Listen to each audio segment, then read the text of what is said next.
केही जणे खूब भल कथाटिए कहिचंती।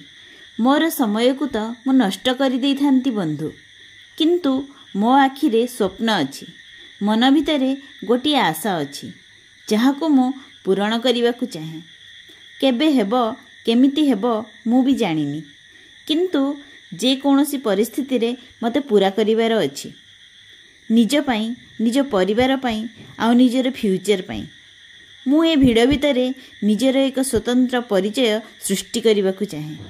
एइटा मध्य सत, जीवन आमको आमर परिस्थिति अनुसार मेहनतर रास्ता रे आगको नहीं चले।